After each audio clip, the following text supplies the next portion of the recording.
Surat airport action કમિટીના પ્રમુખ સંજય ઇઝાવા દ્વારા ફરી પત્ર લખીને એરક્રાફ્ટ એક્ટ 1994ની અધિનિયમ વિરુદ્ધ થઈ રહેલ કામો અંગે જાણકારી આપી નડતરરૂપ બિલ્ડિંગ અંગેની મામલાનો નિકાલ થયો નથી તો નવો પ્રશ્ન ઊભો થયો। નડતરરૂપ બિલ્ડિંગ કરતાં પણ જોખમી છે વધુ ઊંચાઈવાળું ક્રેન।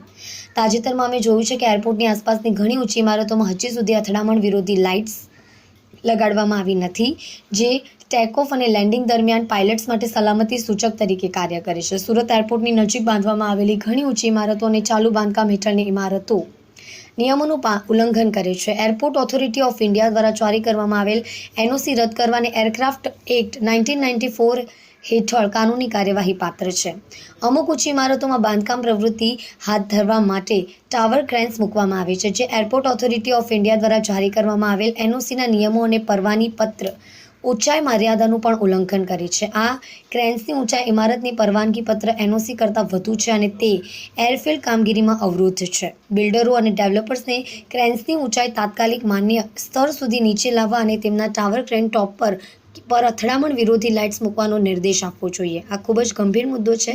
સુરત મ્યુનિસિપલ કોર્પોરેશન અને ડેવલપર્સે વિમાન અને મુસાફરોની સલામતી માટે અથડામણ વિરોધી લાઇટના નિયમનું પાલન કરવાની અને ટાવર ક્રેનની વધારાની ઊંચાઈ ઘટાડવાની જરૂર છે। શહેરમાં વહેલી સવારના સમયે ધુમ્મસનો અને ભારે વરસાદનો સામનો કરવો પડી રહ્યો છે। અથડામણ વિરોધી લાઇટ પાયલટ્સને ટેક ઓફ અને લેન્ડિંગ દરમિયાન બહુમાળી ઇમારતો જોવામાં મદદ કરે છે।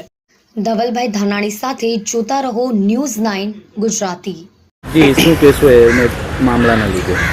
સુરત એરપોર્ટના જે ફનલ વિસ્તારમાં આવેલા જે બિલ્ડિંગો 43 જેટલા પ્રોજેક્ટો હાલમાં અવરોધ છે એવું એરપોર્ટ ઓથોરિટી ઓફ ઇન્ડિયા કહે છે।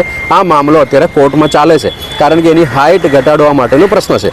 જ્યારે આ પ્રશ્ન અડધો મીટર કે અડધો મીટરની આજુબાજુનું જે મીટર માટેનું જે પ્રશ્ન હોય ત્યારે સુરત એરપોર્ટની સામે નવા જે નિર્મિત બિલ્ડિંગો છે એ બિલ્ડિંગ બનાવવા માટે ટાવર ક્રેઇનનો ઉપયોગ કરવામાં આવે છે। આ જે ટાવર ક્રેઇન છે એ જે બિલ્ડિંગને આપવામાં આવેલા જે એનઓસી છે એની અંદર જેટલા મીટરનું જે મેન્શન કરેલું છે એ મીટર કરતાં પણ વધારે 15-20 મીટર જેટલું વધારે અવરોધ ઊભું કરી રહ્યા છે એવું અત્યારે હાલમાં દેખાઈ આવે છે।